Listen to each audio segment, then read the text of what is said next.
Within 18 months, I'd raised $3.7 million in seed money. I bought my way to the top. Now everyone hates me, and I deserve it. Part 1. The shortcut. They say the only way to climb the ladder is one rung at a time. I found a way to buy the ladder, tear it down, and build an elevator instead. My name's Dylan. I'm 38 years old, and by every external measure, I made it. Mansion in the hills, a black badge Tesla with a driver I never acknowledge, Rolexes that never tell me anything I don't already know, the kind of wealth that makes people laugh at your jokes even when you're not smiling. But I wasn't always this guy. I was born in a Rust Belt town in Indiana, where our version of a trust fund was trusting your friends to give you a ride when your car died. My dad worked 2 jobs until he blew out his back, then limped through disability checks and bitterness. My mom cleaned houses for people who wouldn't look her in the eye. I watched her scrub toilets while calling the homeowners sir and ma'am. I swore I'd never be like them. Not poor, not invisible, not powerless. College wasn't on the table, not really. I did 1 semester at a community college before I dropped out and started flipping phones. That was my entry into the game. iPhones, Samsungs, broken screens, stolen serial numbers. I'd refurbish and resell through shady vendors online. I made my first $10,000 by 20, my first $100,000 by 24. But I wanted more than money. I wanted power. The kind of power that makes people stop talking when you enter a room. The kind that makes gatekeepers hand you keys without asking questions. I learned fast that legitimacy is a game of appearances. Nobody checks your resume if you roll up in a G-Wagon. Nobody questions your credentials if you buy out a booth at a conference and plaster your face on a banner with buzzwords like disruption and visionary. So, I faked it. I built a tech startup I barely understood, bought a bunch of cheap offshore programmers to build a sketchy app that scraped user data from social media and claimed to optimize influencer growth. We packaged it as an AI product. It wasn't. It was mostly stolen scripts with a glossy UI. But I pitched it at every event that would take me. I paid actors to sit in meetings and pretend to be part of my executive team. I bought fake reviews, faked a Forbes feature through a paid placement agency, and courted angel investors with buzzwords and charisma. It worked. Within 18 months, I'd raised $3.7 million in seed money.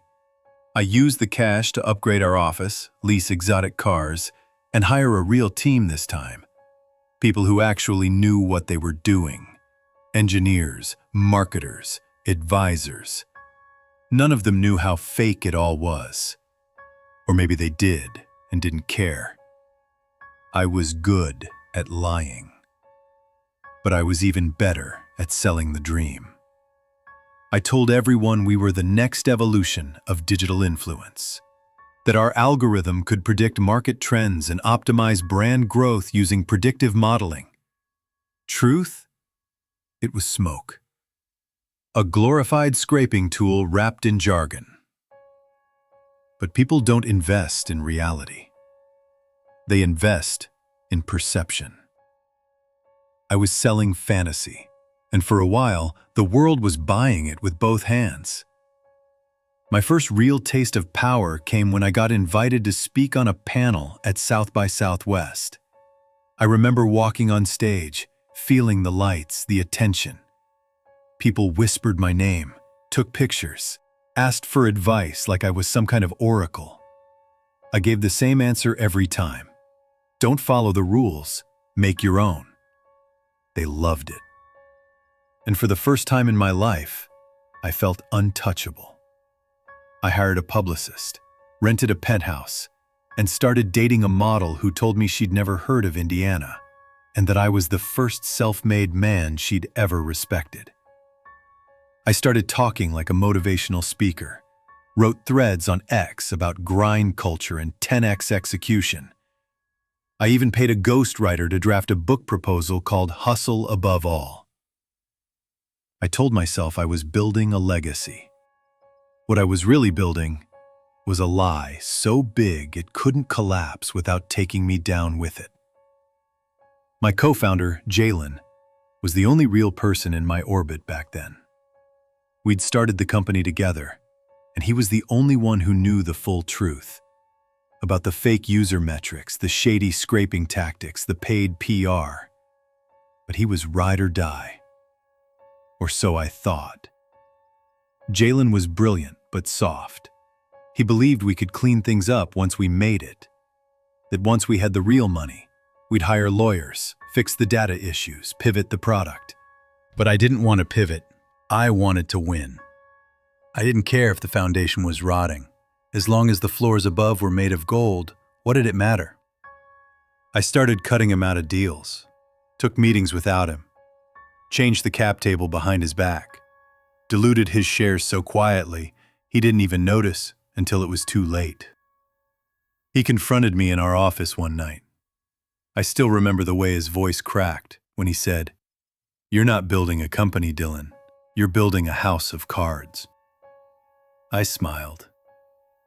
Yeah, but I'm the one holding it up.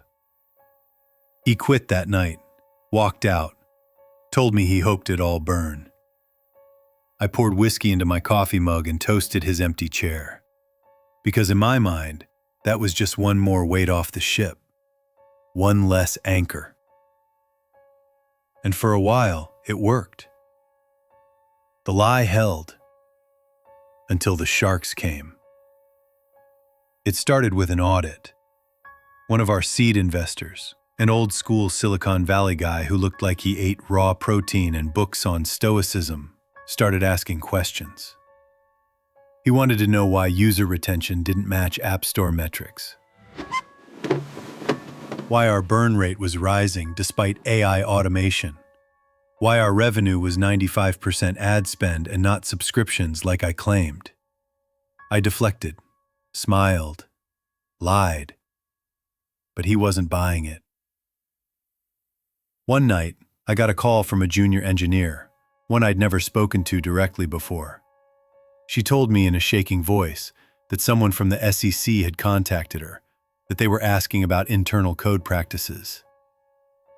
I told her to say nothing, that it was probably a prank. I even offered her a bonus for her loyalty. But in that moment, I knew.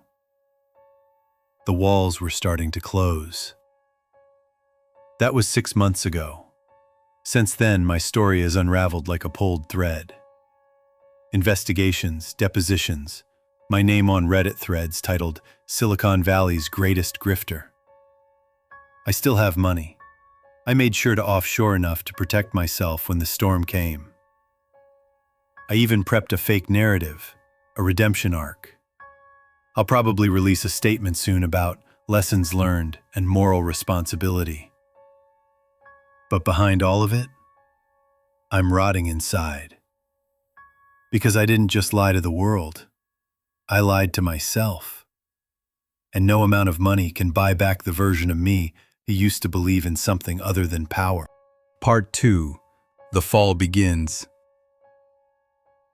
There's a moment in every great scam where the con man realizes the rope he's climbing is really a noose. For me, that moment came on a Thursday. Not a dramatic day, no thunderclaps, just a soft ping from my calendar that said, Meeting, SEC, Mandatory Compliance Briefing. That was the moment I realized someone in my company had flipped. Someone had gone outside. I knew this day might come. When you run an empire built on falsified metrics and deep tissue manipulation of investor data, you plan for a fall. You prep apology strategies. You write potential keynote speeches titled Failing Forward, A Founder's Journey. But I never thought the dagger would come from inside. Let's rewind a bit. After Jalen left, I brought in a COO named Sadie. She was ex-Facebook, all sharp suits and sharper questions. I thought hiring someone with her pedigree would give us legitimacy, a stamp of approval. Investors loved her. She'd been on panels with Jack Dorsey, that sort of thing. But Sadie was dangerous. Not because she was disloyal, because she was competent. She started digging, quietly at first. She asked for detailed breakdowns of our user acquisition costs, questioned the server costs versus what we were charging for subscriptions, wanted API call logs from the data scraping tools. I gave her sanitized versions, of course. But Sadie wasn't stupid. The first time she caught me lying, she didn't yell, didn't even raise her voice. She just smiled, closed her laptop and said, "Thanks, Dylan. That'll be all." I found out later she started making copies of everything that same night. Meanwhile, I was playing a different game.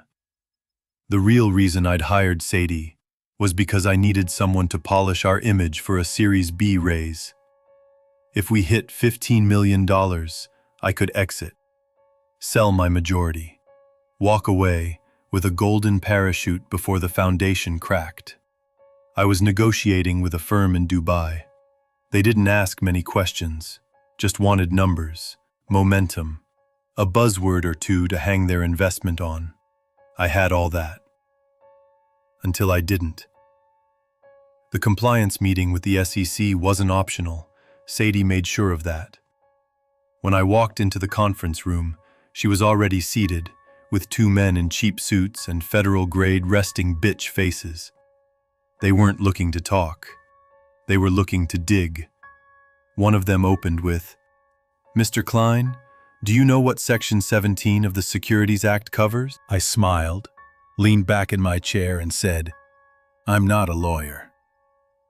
That's when they handed me the first subpoena. I didn't speak for the rest of the meeting. That afternoon, I did what any rational man in my position would do. I hired a criminal defense attorney. 2, actually. And then I called my Dubai contact to tell him the deal was off. He didn't ask why, just said, "We already knew." The unraveling wasn't loud. It didn't come like a hurricane. It came like termites in the walls, slowly, silently, eating away everything until the whole house collapsed in one final, embarrassing sigh. Here's what I learned in that process. Investors don't care about your vision. They care about covering their ass. Journalists don't care about the truth. They care about clicks. Friends don't stay friends when the FBI shows up at your office. One by one, people disappeared. The intern who used to bring me matcha lattes stopped coming in. The product manager I slept with changed her LinkedIn bio to freelance. My CMO sent a vague goodbye email filled with phrases like "new chapter" and "time for reflection." No one stood by me, not one. And I couldn't even blame them, because I was never building a team.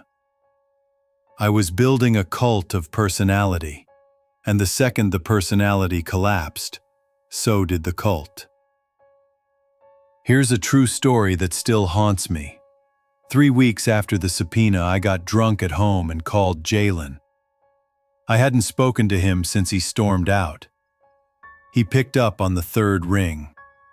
All I said was, "They're coming for me."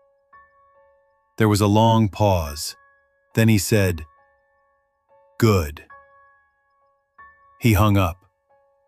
I kept expecting some part of me to break, to spiral, but instead I just kept performing.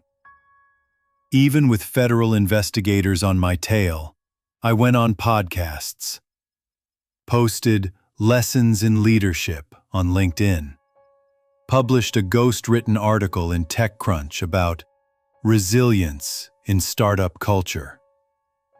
I was performing a version of myself even I no longer recognized. One day I looked in the mirror and saw a man in a $1,000 hoodie, with bags under his eyes and no soul left behind them. You know how sometimes a rich guy goes bankrupt and says, "I didn't lose my money, I lost myself." That was me. But I didn't lose myself now.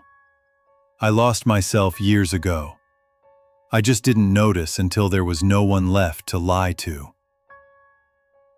Let's talk about the fallout.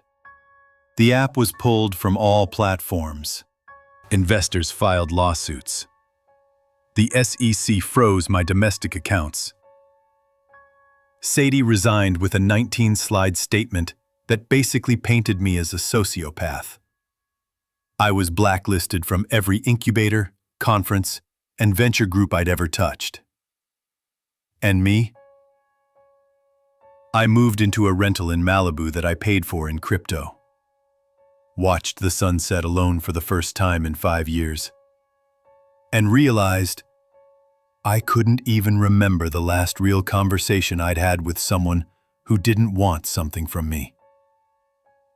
You want to know the part that still kills me? It's not the lawsuits, not the humiliation. It's what could have been. Jalen and I had something. Maybe it started as a hustle, sure, but there were moments back in the early days when I saw real potential in what we were building. We could have pivoted, found purpose, but I wanted to skip the part where I earned it. I wanted money without patience, power without empathy. And when you get those things without building the foundation, they don't make you powerful. They make you a target. So now, I sit here, watching the empire fall apart. Watching my name get torn apart by YouTubers and tech analysts and op-eds in Wired. I sit here and wonder, what do you do when the only thing you've ever been good at is pretending? What do you become when the performance ends? Part 3. The Resurrection Scam.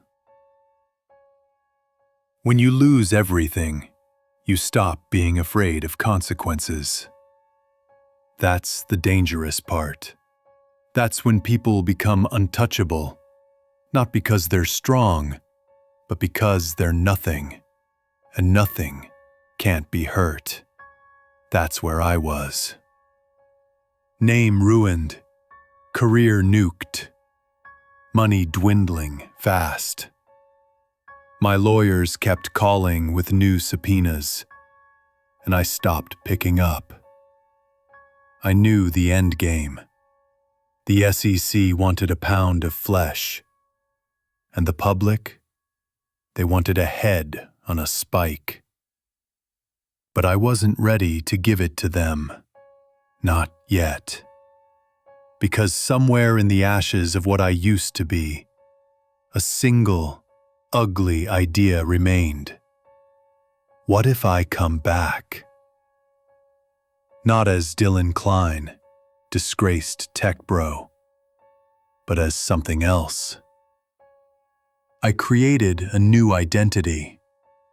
Not legally, digitally. I bought an untraceable laptop with crypto, used a scrambled VPN chain across 5 countries, and registered a shell company based in Belize. Then I did what I've always done best. I sold a lie. The product was called Lux, a fake AI-driven personal wealth assistant. Not totally fake, just vaporware. It had a real interface, fake demo videos, and a dummy back-end API that spat out elegant graphs and personalized investment advice that didn't do anything. I built a slick landing page full of all the right buzzwords, neuro-adaptive algorithms, behavioral economics at scale, trustless, borderless, frictionless wealth growth, all hot air.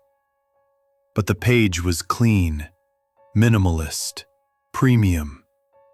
I even hired a few Fiverr actors to pose as early investors. I posted screenshots of fake growth charts on Reddit wrote Medium articles under a new name, Cameron Vale, about the future of democratized AI finance. And it worked. Like wildfire. The same people who canceled me, they came crawling back, not realizing it was me. One guy who once tweeted that I was what happens when sociopathy and venture capital have a baby, DM'd Cameron with this: "Big fan of what you're building, would love to connect." I laughed for a full minute. Another ex-colleague joined our fake waitlist. I used his name on our homepage as a power user. There were hundreds of names. And when I opened early access to Lux for a founder tier lifetime price of $1,000, we made $320,000 in a weekend. Pure hype. Pure fiction. It was perfect. For a while. But success, even fake success, is loud. And that's dangerous when you're supposed to be invisible. A tech blogger reached out, someone small but smart, asked to interview Cameron Vale. Asked too many questions. I ignored her. She emailed again. Said she had a source that said Lux was vaporware. That Cameron Vale might be someone else. She sent one sentence. "You're just Dylan with a new mask, aren't you?" I panicked. Scrubbed my socials, shut down the site, pulled all the marketing. Too late. Within 48 hours, someone posted a video titled, "I think this AI finance startup is run by a convicted fraud." That was the beginning of the end. Again.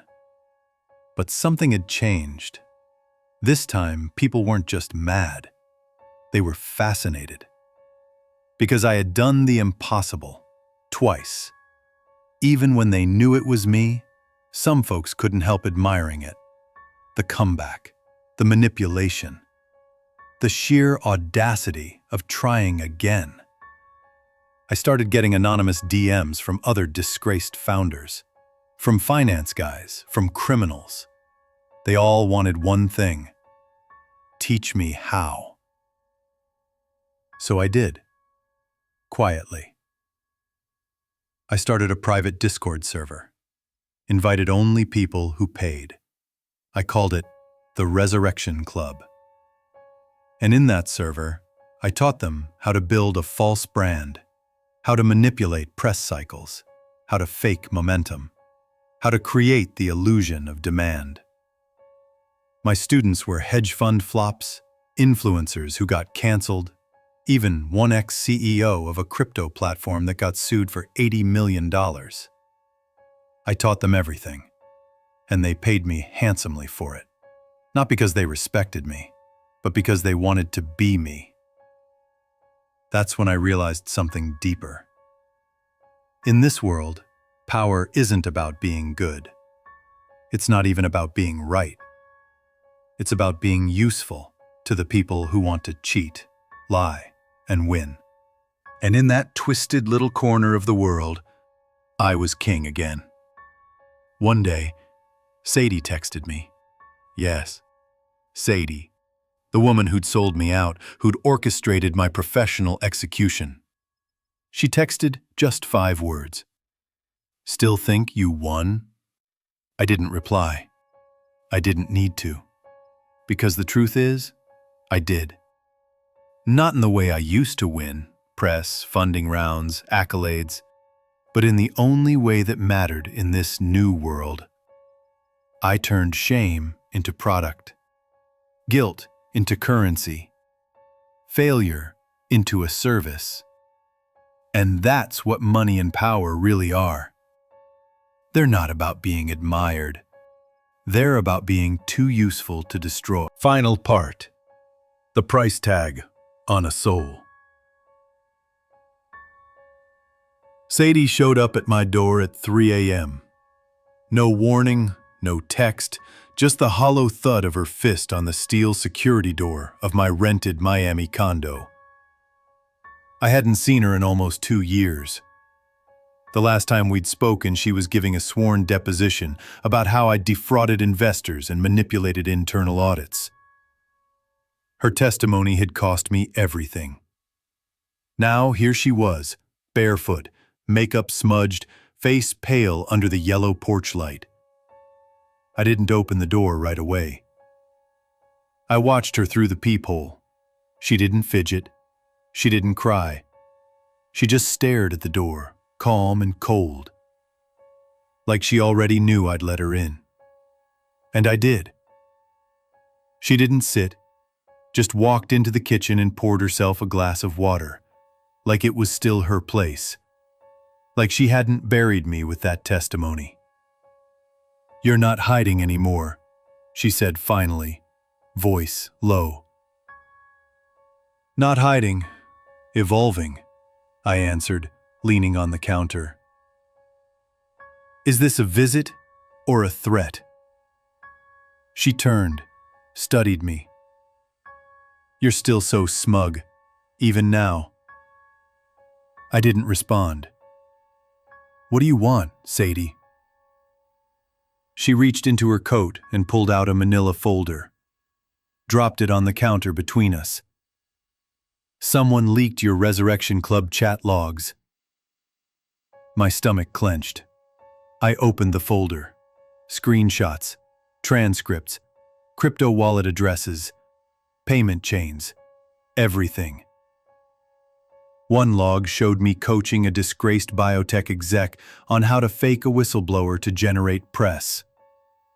Another had me mocking a girl who lost her college savings in one of my students' pump-and-dump schemes. It was damning. But it wasn't that which scared me. It was the letter. At the bottom of the pile. Typed, anonymous. Sent to her office. "This is what your ex is doing. This time, don't stay quiet." "Why bring this to me?" I asked. "To blackmail me?" Sadie laughed, a humorless, bitter sound. "I came to ask you one question." She stepped closer. Her voice dropped. "If you could go back to the day you first pitched that fake AI app and say no, would you?"